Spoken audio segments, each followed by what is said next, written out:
नमस्कार, मेरा नाम अनय सिंह और मैं आपको सुनाने जा रहा हूँ गुनाहों के देवता भाग 4। पिछले 3 भागों को आपने बहुत सारा प्यार दिया है, उसके लिए आप सभी का बहुत बहुत धन्यवाद। जब चंदर पम्मी के बंगले पर पहुंचा तो शाम होने में देर नहीं थी, लेकिन अभी फर्स्ट शो शुरू होने में देरी थी। पम्मी गुलाबों के बीचों में टहल रही थी और बर्टी एक अच्छा सा सूट पहने लॉन पर बैठा था और घुटने पर ठुड्डी रखे कुछ सोच विचार में पड़ा था। बर्टी के चेहरे पर का पीलापन भी कुछ कम था। वह देखने से इतना भयंकर नहीं मालूम पड़ता था, लेकिन उसकी आंखों का पागलपन अभी भी वैसा ही था। और खूबसूरत सूट पहनने पर भी उसका हाल यह था कि एक कॉलर अंदर था और एक कॉलर बाहर। पम्मी ने चंदर को आते देखा तो खिल गई। हेलो कपूर, क्या हाल है? पता नहीं क्यों आज सुबह से मेरा मन कह रहा था कि आज मेरे मित्र जरूर आएंगे। और शाम के वक्त तुम तो इतने अच्छे लगते हो, जैसे वह जगमग सितारा जैसे देखकर कीट्स ने अपनी आखिरी सानेट लिखी थी। पम्मी ने एक गुलाब तोड़ा और चंदर के कोट के बटन के होल में लगा दिया। चंदर ने बड़े भय से बर्टी की ओर देखा कि कहीं गुलाब के तोड़े जाने पर वह फिर चंदर की गर्दन पर सवार न हो जाए, लेकिन बर्टी कुछ बोला नहीं। बर्टी ने सिर्फ हाथ उठाकर अभिवादन किया और फिर बैठकर सोचने लगा। पम्मी ने कहा, आओ अंदर चलें, और चंदर और पम्मी दोनों ड्राइंग रूम में बैठ गए। चंदर ने कहा, मैं तो डर गया था कि तुमने गुलाब तोड़कर मुझे दिया है तो कहीं बर्टी नाराज ना हो जाए, लेकिन वह कुछ बोला नहीं। पम्मी मुस्कुराई। हाँ, अब वह कुछ नहीं कहता, और पता नहीं क्यों गुलाबों से उसकी तबीयत भी इधर हट गई। अब वह उतनी परवाह भी नहीं करता है। क्यों? चंदर ने ताज्जुब से पूछा।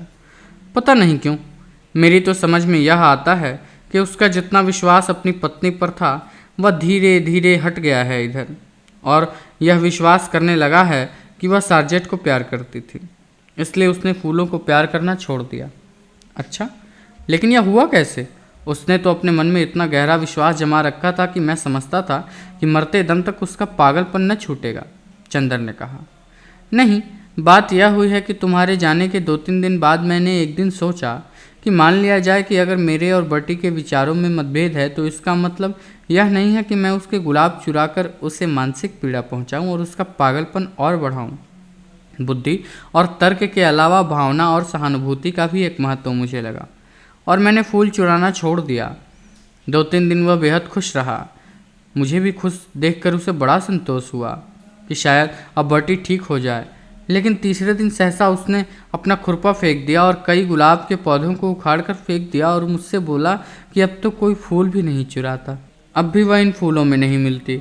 वह ज़रूर सार्जेंट के साथ जाती होगी। वह मुझे प्यार नहीं करती, हरगिज नहीं करती। और वह रोने लगा।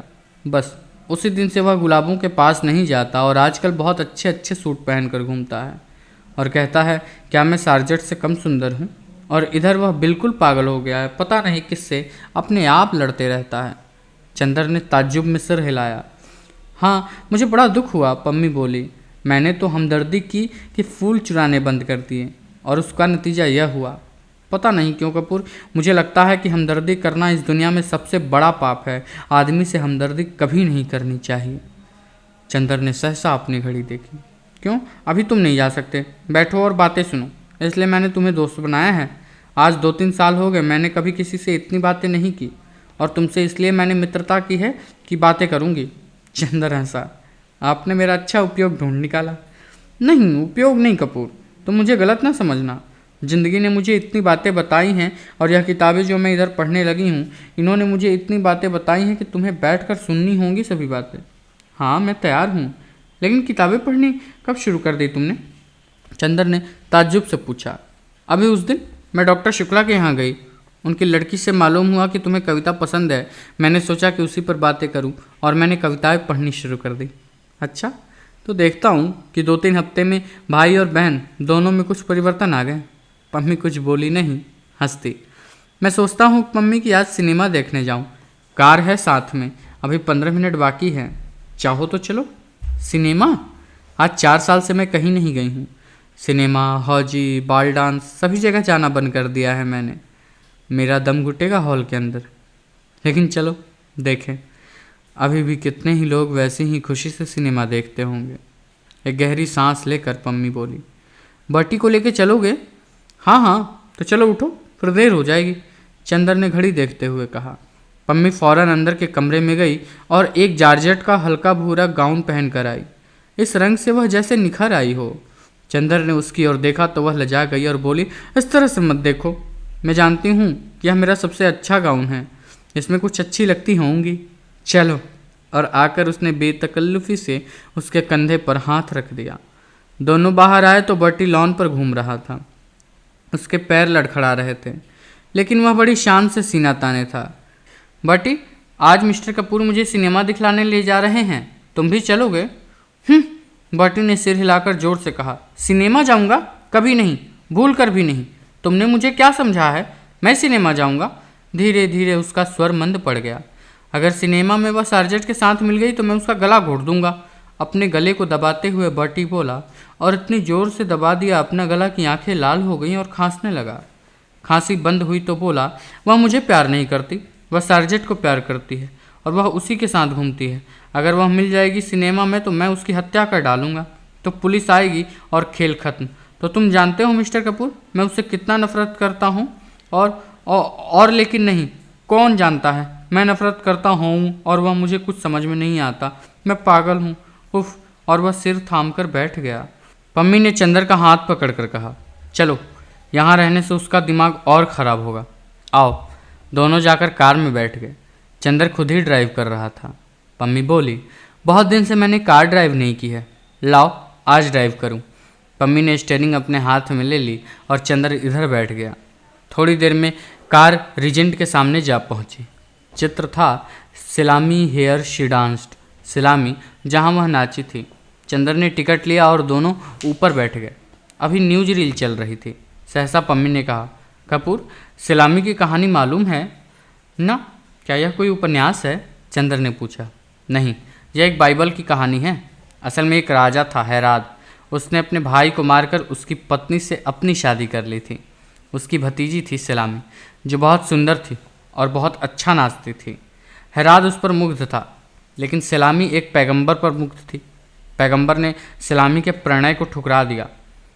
एक बार हैराद ने सिलामी से कहा, यदि तुम नाचो तो मैं तुम्हें वो दे सकता हूँ। सिलामी नाची और पुरस्कार में उसने अपना अपमान करने वाले पैगंबर का सिर मांगा। हैराद वचनबद्ध था, उसने पैगंबर का सिर दे तो दिया, लेकिन बाद में इस भय से कि कहीं राज्य पर कोई आपत्ति ना आ जाए, उसने सिलामी को भी मरवा डाला। चंदर को यह कहानी बहुत अच्छी लगी। तब तो चित्र बहुत ही अच्छा होगा, उसने सोचा। सुधा की परीक्षा है, वरना सुधा को भी दिखला देता। लेकिन क्या नैतिकता है इस पाश्चात्य देशों की अपनी भतीजी पर ही मुग्ध होना? उसने कहा पम्मी से। चंदर को यह कहानी बहुत अच्छी लगी। तब तो चित्र बहुत ही अच्छा होगा, उसने सोचा। सुधा की परीक्षा है, वरना वह सुधा को भी दिखला देता। लेकिन क्या नैतिकता है इन पाश्चात्य देशों की अपनी भतीजी पर ही हैराद मुग्ध हो गया? उसने कहा पम्मी से। लेकिन हैराद अपनी भतीजी पर ही मुग्ध हो गया तो क्या हुआ? यह तो सेक्स है मिस्टर कपूर। सेक्स कितनी भयंकर शक्तिशाली भावना है, शायद यह तुम नहीं समझते। अभी तुम्हारी आंखों में बड़ा भोलापन है, तुम रूप की आग में संसार से दूर मालूम पड़ते हो। लेकिन शायद 2-1 साल बाद तुम भी जानोगे कि यह कितनी भयंकर चीज़ है। आदमी के सामने वक्त बेवक्त नाता, रिश्ता, मर्यादा, अमर्यादा कुछ भी नहीं रह जाता है। वह अपनी भतीजी पर ही मोहित हुआ तो क्या? मैं तो तुम्हारे यहाँ एक पौराणिक कहानी पढ़ी कि महादेव अपनी लड़की सरस्वती पर मुग्ध हो गए। महादेव नहीं, ब्रह्मा। चंद्र बोला, हाँ ब्रह्मा, मैं तो भूल गई थी। तो यह सेक्स ही है, आदमी को कहाँ ले जाता है और यह अंदाज़ा भी नहीं किया जा सकता। तुम तो अभी बच्चों की तरह भोले हो, और ईश्वर न करे तुम कभी इस प्याले के शरबत को चखो।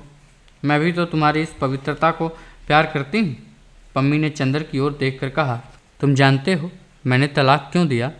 मेरा पति मुझे बहुत चाहता था, लेकिन मैं विवाहित जीवन के वासनात्मक पहलू से घबरा उठी। मुझे लगने लगा मैं आदमी नहीं हूँ, बस मांस का एक लोथड़ा हूँ जिसे मेरा पति जब चाहे मसल दे, जब चाहे। उब गई थी मैं। एक गहरी नफरत थी मेरे मन में। तुम आए तो बड़े पवित्र लगे। तुमने आते ही प्रणय याचना नहीं की। तुम्हारी आंखों में भूख नहीं थी, हमदर्दी थी, स्नेह था, कोमलता थी, निश्चलता थी। मुझे तुम काफ़ी अच्छे लगे। तुमने मुझे अपनी पवित्रता देकर जिला दिया। चंदर को एक अजब सा गौरव अनुभव हुआ, और वह पम्मी के प्रति एक बहुत ऊंची आदर भावना उसने पवित्रता देकर जिला दिया सहसा चंदर के मन में आया। लेकिन यह उसके व्यक्तित्व की पवित्रता किसकी दी हुई है? सुधा की ही ना। उसी ने तो सिखाया है कि पुरुष और नारी में कितने ऊंचे संबंध रह सकते हैं। क्या सोच रहे हो? पम्मी ने अपना हाथ कपूर की गोद में रख दिया, लेकिन शिष्टाचारवश उसने अपना हाथ पम्मी के कंधे पर रख दिया। पम्मी ने 2 क्षण के बाद अपना हाथ हटा लिया और बोली, कपूर, मैं सोच रही हूँ अगर यह विवाह संस्था हट जाए तो कितना अच्छा हो। पुरुष और नारी में मित्रता हो, बौद्धिक मित्रता और दिल की हमदर्दी। यह नहीं है कि आदमी औरत की वासना को प्यास बुझाने का प्याला समझे और औरत आदमी को अपना मालिक। असल में बंधने के बाद ही पता नहीं क्यों संबंधों में विकृति आ जाती है। मैं तो देखती हूँ कि प्रणय विवाह भी होते हैं तो वह असफल हो जाते हैं, क्योंकि विवाह के पहले आदमी औरत को ऊंची निगाह से देखता है, हमदर्दी और प्यार की चीज़ समझता है, और विवाह के बाद सिर्फ वासना की। मैं तो प्रेम में भी विवाह पक्ष में नहीं हूँ, लेकिन प्रेम में भी वासना का विरोध करती हूँ। लेकिन हर लड़की ऐसी थोड़ी ही होती है, चंद्र बोला। तुम्हें वासना से नफरत हो, लेकिन हर एक को तो नहीं। हर एक को होती है। लड़कियां बस वासना की झलक, एक हल्की सिहरन, एक गुदगुदी पसंद करती हैं, बस उसी के पीछे उन पर चाहे जो दोष लगाया जाए। लेकिन अधिकतर लड़कियां कम वासना प्रिय होती हैं, लड़के ज़्यादा। चित्र शुरू हो गया। वह चुप हो गई, लेकिन थोड़ी देर के बाद मालूम हुआ कि चित्र भ्रमात्मक था। वह बाइबल की सलामी की कहानी नहीं थी, वह एक अमेरिकन नर्तकी और कुछ डाकुओं की कहानी थी। पम्मी ऊब गई। अब जब डाकू पकड़कर सलामी को एक जंगल में ले गए तो इंटरवल हो गया और पम्मी ने कहा, अब चलो। आधे में ही चित्र से तबीयत ऊब गई। दोनों उठकर खड़े हुए और नीचे चले आए। कपूर, अब की बार तुम ड्राइव करो, पम्मी बोली। नहीं, तुम ही ड्राइव करो, कपूर बोला। कहाँ चलें? पम्मी ने स्टार्ट करते हुए कहा। जहाँ चाहो, कपूर ने विचारों में डूबे हुए कहा। पम्मी ने गाड़ी खूब तेज चला दी। सड़कें साफ थीं। पम्मी का कॉलर फहराने लगा और उड़कर चंद्र के गालों पर थपकियां लगाने लगा। चंद्र दूर खिसक गया। पम्मी ने चंद्र की ओर देखा और बजाय कॉलर ठीक करने के गले का एक बटन और खोल दिया और चंद्र को पास खींच लिया। चंद्र चुपचाप बैठ गया। पम्मी का एक हाथ स्टीयरिंग पर रखा था और एक हाथ से चंद्र का हाथ पकड़े रही, जैसे वह चंद्र को दूर नहीं जाने देगी। चंद्र के बदन में एक हल्की सी सिहरन नाच रही थी। क्यों? शायद इसलिए कि वह हवा ठंडी थी, या शायद इसलिए कि उसने पम्मी का हाथ अपने हाथ से हटाने की कोशिश की। पम्मी ने हाथ खींच लिया और कार के अंदर ही बिजली जला दी। कपूर चुपचाप ठाकुर साहब के बारे में सोचता रहा। कार चलती रही। चंद्र का ध्यान टूटा तो उसने देखा कि कार मैकफर्सन लेक के पास रुकी हुई है। दोनों उतरे। बीच में सड़क थी। इधर नीचे उतरकर झील और उधर गंगा बह रही थी। 8 बजा होगा, रात हो गई थी। चारों तरफ सन्नाटा था, बस सितारों की हल्की रोशनी थी। मैकफर्सन झील काफ़ी सूखी गई थी। किनारे किनारे मछली मारने के मचान बने थे। इधर आओ, पम्मी बोली, और दोनों नीचे उतरकर मचान पर जा बैठे। पानी का धरातल शांत था। सिर्फ कहीं कहीं मछलियों के उछलने या सांस लेने से पानी हिल जाता था। पास ही नीवा गांव के शायद यहाँ किसी की शादी थी, जो शहनाई का हल्का स्वर हवाओं की तरंगों पर घुलता हिलता डुलता आ रहा था। दोनों चुपचाप थे। थोड़ी देर बाद पम्मी ने कहा, कपूर, चुपचाप रहो, कुछ बात मत करना। इधर देखो, पानी में सितारों का प्रतिबिंब देख रहे हो? चुप्पे से सुनो, ये सितारे क्या बात कर रहे हैं। पम्मी सितारों की ओर देखने लगी। कपूर चुपचाप पम्मी की ओर देखता रहा। थोड़ी देर बाद सहसा पम्मी एक बांस से टिककर बैठ गई। उसके गले में 2 बटन खुले हुए थे और उसमें रूप की चांदनी फटी ही पड़ती थी। पम्मी आंखें बंद किए बैठी थी। चंद्र ने उसकी ओर देखा और फिर जाने क्यों उससे देखा नहीं गया, वह सितारों की ओर देखने लगा। पम्मी के कॉलर के बीच से सितारे टूट टूट कर बरस रहे थे। सहसा पम्मी ने आंखें खोल दी और चंद्र का कंधा पकड़कर बोली, कितना अच्छा हो अगर आदमी हमेशा ऐसे संबंधों में एक दूरी रखे, सेक्स ना आने दे। ये सितारे हैं, देखो कितने नज़दीक हैं, करोड़ों बरस के साथ हैं, लेकिन कभी भी एक दूसरे को छूते तक नहीं। तभी तो संग निभ जाता है। सहसा उसकी आवाज़ में जाने क्या झलक आया। चंद्र जैसे मदहोश हो गया। बोली वह, बस ऐसा हो जाए कि आदमी अपने प्रेमास्पद को निकटतम लाकर छोड़ दे, उसको बांधे ना। कुछ ऐसा हो कि होठों के पास खींच कर छोड़ दे। और पम्मी ने चंद्र का माथा होठों तक लाकर छोड़ दिया। उसकी गरम गरम सांसें चंदर की पलकों पर बस गईं। कुछ ऐसा हो कि आदमी उसे अपने हृदय तक खींचकर फिर हटा दे, और फिर चंदर ने अपनी बाहों में घेर कर अपने वक्ष तक खींचकर छोड़ दिया। वक्ष की गरमाई चंदर के रोम रोम को सुलग उठी। वह बेचैन हो उठा। उसके मन में आया कि वह अभी यहाँ से चला जाए, जाने कैसा लग रहा था उसे। सहसा पम्मी बोली, लेकिन नहीं, हम लोग मित्र हैं। और कपूर, तुम बहुत पवित्र हो, निष्कलंक हो, और तुम पवित्र रहोगे। मैं जितनी दूरी, जितना अंतर, जितनी पवित्रता पसंद करती हूँ वह तुम में है, और हम लोगों में हमेशा निभेगी, जैसे इन सितारों में हमेशा निभती आई है। चंदर चुपचाप सोचने लगा, वह पवित्र है? एकाएक उसका मन जैसे ऊबने लगा। जैसे एक विहग शिशु घबराकर अपने नीड़ के लिए तड़प उठता है, वैसे ही वह इस वक्त तड़प उठा, सुधा के पास जाने के लिए। क्यों? पता नहीं क्यों। यहाँ कुछ है जो उसे जकड़ लेना चाहता है। वह क्या करे? पम्मी उठी, वह भी उठा। बांस का मचान हिला, लहरों में हरकत हुई।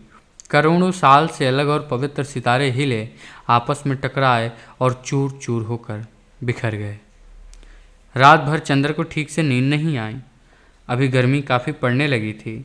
एक सूती चादर से ज़्यादा ओढ़ा नहीं जाता था, और चंद्र ने वह भी ओढ़ना छोड़ दिया था। लेकिन उस दिन और रात को अक्सर एक अजब सी कपकपी उसे झकझोर जाती थी, और वह कसकर चादर लपेट लेता था। फिर जब उसकी तबीयत घुटने लगती तो वह उठ बैठता था। उसे रात भर नींद नहीं आई। बार बार झपकी आई, और लगा कि खिड़की के बाहर सुनसान अंधेरे में अजब सी आवाज़ें आती हैं और नागिन बनकर उसकी सांसों में लिपट जाती है। वह परेशान हो उठता है। इतने में फिर कहीं से कोई मीठी सतरंगी संगीत की लहर आती है और उसे सचेत और सजग कर जाती है। एक बार उसने देखा कि सुधा और गेसु कहीं चली जा रही हैं। उसने गेसु को कभी नहीं देखा था, लेकिन उसने सपने में गेसु को पहचान लिया। लेकिन गेसु तो पम्मी की तरह गाउन पहनी हुई थी। फिर देखा बिनती रो रही है, और इतना बिलख बिलख कर रो रही है कि तबीयत घबरा जाए। घर में कोई नहीं है। चंदर समझ नहीं पाता है कि वह क्या करे। अकेले घर में एक अपरिचित लड़की से बोलने का साहस भी नहीं होता उसका। किसी तरह हिम्मत करके वह समीप पहुंचा तो देखा कि अरे, यह तो सुधा है। सुधा लूटी हुई सी मालूम पड़ती है। बहुत हिम्मत करके सुधा के पास बैठ गया। उसने सोचा कि सुधा को आश्वासन दे, लेकिन उसके हाथों पर जाने कैसा सुकुमार जंजीरा कसी हुई हैं। उसके मुंह पर किसी की सांसों का भार है। वह निश्चेष्ट है। उसका मन अकुला उठा। वह चौंक कर जाग गया। देखा तो वह पसीने से तर है। वह उठकर टहलने लगा। वह जाग गया था, लेकिन फिर भी उसका मन स्वस्थ नहीं था।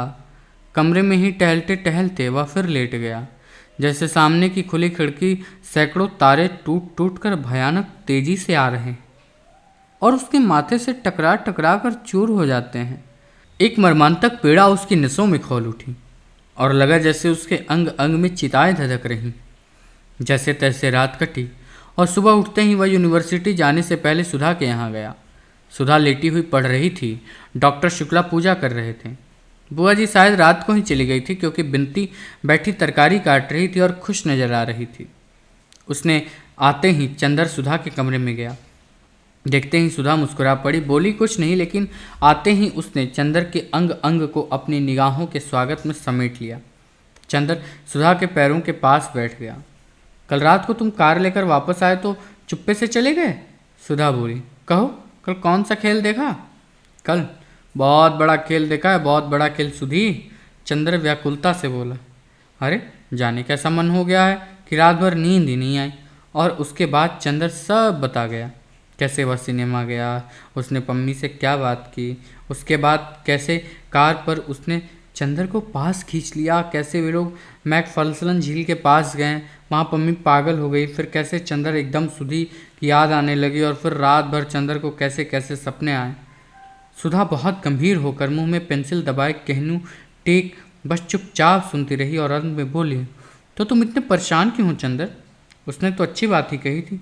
यह तो अच्छा ही है कि ये सब जिसे तुम सेक्स कहते हो संबंधों में ना आए। उसमें क्या बुराई है? क्या तुम चाहते हो कि सेक्स आए? कभी नहीं। तुम मुझे अभी तक समझ नहीं पाई। तो ठीक है, तुम भी नहीं चाहते कि सेक्स आए और वह भी नहीं चाहती कि सेक्स आए, तो झगड़ा क्या है? तो तुम उदास क्यों हो इतने? सुधा बोली बड़ी अचरज से।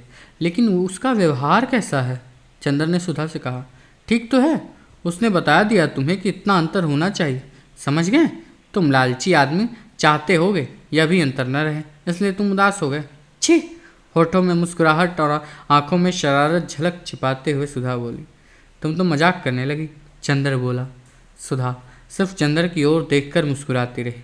चंदर सामने लगी हुई तस्वीर की ओर देखता रहा। फिर उसने सुधा के कबूतरों जैसे उजले मासूम नन्हे पैर अपने हाथ में ले लिए और भर्राई हुई आवाज़ में बोला, सुधा तुम कभी हम पर विश्वास न हार बैठना। सुधा ने किताब बंद करके रख दी और उठकर बैठ गई। उसने चंदर के दोनों हाथ अपने हाथ में लेकर कहा, पागल कहीं के, हमें कहते हो अपनी सुधा बचपन में है और तुम में क्या है? वाह रे छुई मुई के फूल, किसी ने हाथ पकड़ लिया, किसी ने बदन छू लिया तो घबरा गए। तुमसे अच्छी लड़कियां होती हैं। सुधा ने उसके दोनों हाथ को झकझोरते हुए कहा। नहीं सुधी, तुम नहीं समझती। मेरी ज़िंदगी में एक ही विश्वास की चट्टान है और वह तुम हो। मैं जानता हूँ कि कितने ही जल प्रलय हो, लेकिन तुम्हारे सहारे मैं हमेशा ऊपर रहूँगा। तुम मुझे डूबने नहीं दोगी। तुम्हारे ही सहारे मैं लहरों से खेल भी सकता हूँ, लेकिन तुम्हारा विश्वास अगर कभी हिला तो मैं किन अंधेरी गहराइयों में डूब जाऊँगा यह कभी मैं सोच नहीं पाता। चंदर ने बड़े कतार स्वर में कहा। सुधा बहुत गंभीर हो गई। क्षण भर वह चंदर की ओर देखती रही, फिर चंदर के माथे पर झूलती हुई एक लट को ठीक करती हुई बोली, चंदर, और मैं किसके विश्वास पर चल रही हूँ? बोलो। लेकिन मैंने तो कभी नहीं कहा कि चंदर अपना विश्वास मत हारना। और क्या कहूँ, मुझे अपने चंदर पर पूरा विश्वास है, मरते दम तक विश्वास रहेगा। फिर तुम्हारा मन इतना डगमगा क्यों गया? बुरी बात है ना? चंदर ने सुधा के कंधे पर अपना सिर रख दिया। सुधा ने उसका हाथ लेकर कहा, लाओ, यहाँ छुआ था पम्मी ने तुम्हें? और उसका हाथ होठों तक ले गई। चंदर कांप गया। आज सुधा को यह क्या हो गया है? लेकिन होठों तक लाकर झाड़ने फूकने वालों की तरह सुधा ने फूंक कर कहा, जाओ, तुम्हारे हाथ से पम्मी का स्पर्श जहर उतर गया। अब तो ठीक हो गए, पवित्र हो गए। छू मंत्र। चंदर हंस पड़ा। उसका मन शांत हो गया था। सुधा में जादू था, सचमुच जादू था। बिनती चाय ले आई, 2 प्याले। सुधा बोली, अपने लिए भी लाओ। बिनती ने सिर हिलाया। सुधा ने चंदर की ओर देखकर कहा, ये पगली जाने क्यों तुमसे झेपती है? झेपती कहाँ हूँ? बिनती ने प्रतिवाद किया और प्याला भी ले आई और ज़मीन पर बैठ गई। सुधा ने प्याला मुंह से लगाया और बोली, चंदर, तुमने पम्मी को गलत समझा है। पम्मी बहुत अच्छी लड़की है, तुमसे बड़ी भी है और तुमसे ज़्यादा समझदार, और इसी तरह व्यवहार भी करती है। तुम अगर कुछ सोचते हो तो गलत सोचते हो। मेरा मतलब समझ गया ना? जी हाँ गुरुआइन जी, अच्छी तरह से। चंदर ने हाथ जोड़कर विनम्रता से कहा। बिनती हंस पड़ी और उसकी चाय छलक गई। नीचे रखी हुई चंदर की जारीदार पेशावरी सैंडल भींग गई। बिनती ने झुककर एक अंगोछे से उसे पोंछना चाहा तो सुधा चिल्ला उठी, हाँ हाँ छुओ मत, कहीं इनकी सैंडल भी बाद में आके न रोने लगे कि सुन बिनती, एक लड़की ने कल इन्हें छू लिया था तो आप आज उदास थे, अभी तुम सैंडल छुओ तो कहीं जाके कोतावली में रपट ना कर दें। चंदर हंस पड़ा और उसका मन धुलकर ऐसे निखर गया जैसे शरद का नीला अलव आकाश। अब पम्मी के यहाँ कब जाओगे? सुधा ने शरारत भरी मुस्कुराहट से पूछा। कल जाऊँगा। ठाकुर साहब पम्मी के हाथ अपनी कार बेच रहे हैं तो कागज़ पर दस्तखत कराना है, चंदर ने कहा। अब मैं निडर हूँ। कहो बिनती, तुम्हारे ससुर का कोई खत नहीं आया? बिनती झेप गई। चंदर चल दिया। थोड़ी दूर जाकर फिर मुड़ा और बोला, अच्छा सुधा, आज तक जो काम हो बता दो, फिर 1 महीने तक मुझसे कोई मतलब नहीं, हम थीसिस पूरी करेंगे, समझी? समझे, हाथ पटक कर सुधा बोली। सचमुच 1.5 महीने तक चंदर को कोई होश नहीं रहा कि कहाँ क्या हो रहा है। बिसरिया रोज़ सुधा और बिनती को पढ़ाने आता रहा। सुधा और बिनती दोनों का ही इंतहाम खत्म हो गया। पम्मी 2 बार सुधा और चंदर से मिलने आई, लेकिन चंदर एक बार भी उसके यहाँ नहीं गया। मिश्रा का एक खत बरेली से आया, लेकिन चंदर ने उसका भी जवाब नहीं दिया। डॉक्टर साहब ने अपनी पुस्तक के 2 अध्याय लिख डाले, लेकिन उसने एक दिन भी बहस नहीं की। बिनती उसे बराबर चाय, दूध, नाश्ता, शरबत और खरबूजा देती रही, लेकिन चंदर ने एक बार भी उसके ससुर का नाम लेकर नहीं चिढ़ाया। सुधा क्या करती, कहाँ जाती है, चंदर से क्या कहती है, चंदर को कोई होश नहीं। बस उसका पेन, उसके कागज़, स्टडी रूम की मेज और चंदर की है। आखिरी थेसिस पूरे करके ही मानेगा वह। 7 मई को जब उसने थेसिस का आखिरी पन्ना लिखकर पूरा किया, तब उसे संतोष की सांस ली। और शाम के 5 बजे है। साइवान में अभी पर्दा पड़ा है, लेकिन धूप उतार पर है और लू बंद हो गई है। उसकी कुर्सी के पीछे एक चटाई बिछाए सुधा बैठी हुई। यागो का अधपड़ा हुआ उपन्यास बगल में खुला हुआ औंधा पड़ा है और आप चंदर को एक मोटे सी इकोनॉमिक्स की किताब खोले उस पर कलम से कुछ गोद रही है। सुधा एक गहरी सांस लेकर अंगड़ाई लेते हुए चंदर ने कहा, लो आज आखिरकार जान छुटी। बस अब 2-3 महीने में माल बदौलत डॉक्टर बन जाएंगे। सुधा अपने कार में व्यस्त थी। चंदर ने क्या कहा यह सुनकर भी गुम। चंदर ने हाथ बढ़ाकर चोटी झटक दी। हाय रे, हमें अच्छा नहीं लगता चंदर। सुधा बिगड़ कर बोली, तुम्हारे काम के बीच में कोई बोलता है तो बिगड़ जाते हो और हमारा काम थोड़ी महत्वपूर्ण है, कहकर सुधा फिर पेन लेकर गोदने लगी। आखिर कौन सा उपनिषद लिख रही हैं आप, जरा देखो तो। चंदर ने किताबें खींच ली। टाजीक की इकोनॉमिक्स की किताब में एक पूरे पन्ने पर सुधा ने एक बिल्ली बनाई थी और अगर निगाह जरा चूक जाए तो आप कह नहीं सकते थे कि यह 84 लाख योनियों में से किस योनि का जीव है। लेकिन चूंकि सुधा कह रही है कि यह बिल्ली है, इसलिए मानना होगा कि यह बिल्ली है। चंदर ने सुधा की बाँह पकड़कर कहा, उठ आलसी कहीं की, चल उठा ये पोथा, चल के पापा के पैर छुआ। सुधा चुपचाप उठी, आज्ञाकारी लड़की की तरह मोटी फाइल उठा ली, दरवाजे पर पहुंचकर रुक गई और चंदर के कंधे पर फाइल टिकाकर बोली, ए चंदर, तो सच्ची अब तुम डॉक्टर हो जाओगे? और क्या? आह, कहकर सुधा उछली और फाइल से खिसकी और सभी पन्ने जमीन पर। चंदर जल्ला गया। उसने गुस्से से लाल होकर एक घूंसा सुधा को मार दिया। अरे राम रे, सुधा ने पीठ को सीधी करते हुए कहा, बड़े परोपकारी हो डॉक्टर चंद्र कपूर, हमें बिना थीसिस लिखे डिग्री दे दो, लेकिन बहुत जोर की थी। चंदर हंस पड़ा। खैर, दोनों पापा के पास गए। वे लिख कर ही उठे थे, शरबत पी रहे थे। चंदर ने जाकर कहा, पूरी हो गई, और झुककर पैर छू लिए। उन्होंने चंदर को सीने से लगाकर कहा, बस बेटा, अब तुम्हारी तपस्या पूरी हो गई।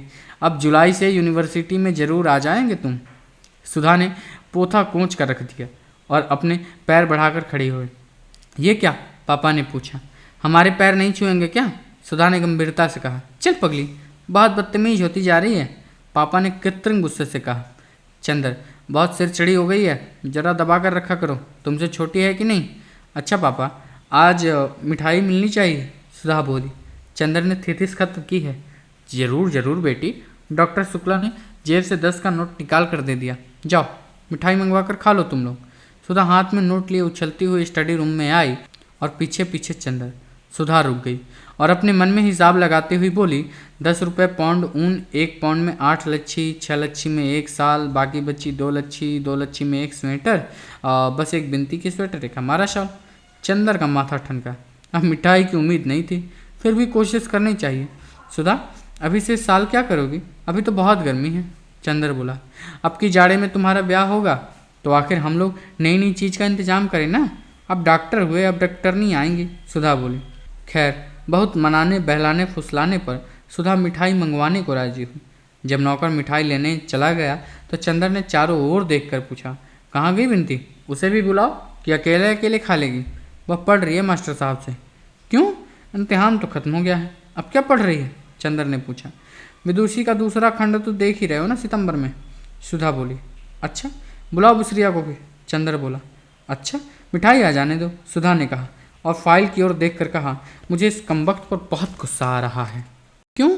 इसकी वजह से तुम 1.5 महीने सीधे मुंह तक नहीं बात किया हो मुझसे। इम्तिहान वाले दिन सुबह सुबह हाथ जोड़ने आई थी तो तुमने सिर पर हाथ भी नहीं रखा, सुधा ने शिकायत भरे स्वर में कहा। तो अब आशीर्वाद दे दें, अब तो खत्म हुई थेसिस, अब जितना चाहे बात कर लो। थेसिस ना लिखते तो तुम्हारे चंदर को उपाधि कहाँ से मिलती? चंदर ने दुलार से कहा। तो फिर कॉन्वेकेशन पर तुम्हारी गाउन पहनकर हम फोटो खिंचाएंगे, सुधा मचल कर बोली। इतने में नौकर मिठाई लेकर आ गया। जाओ बिनती जी को बुला लाओ, चंदर ने कहा। बिनती आई। तुम पढ़ चुकी? चंदर ने पूछा। अभी नहीं, बिनती बोली।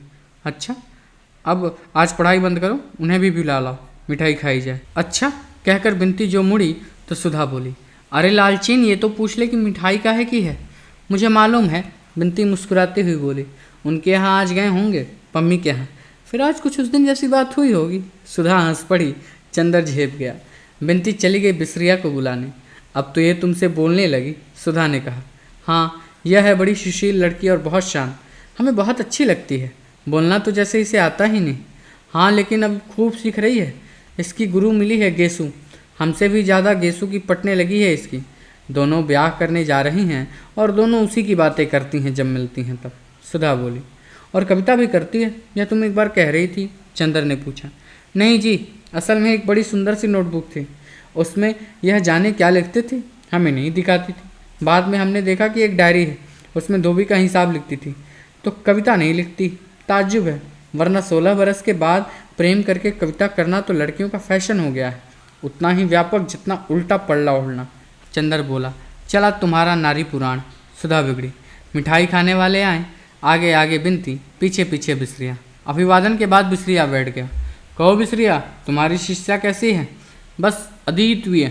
कवि बिसरिया ने सिर हिलाकर कहा। सुधा मुस्कुरा दी चंदर की ओर देखकर। और ये सुधा कैसी थी? बस अद्वितीय। बिसरिया ने उसी तरह कहा। दोनों अद्वितीय हैं? साथ ही चंदर ही पूछा।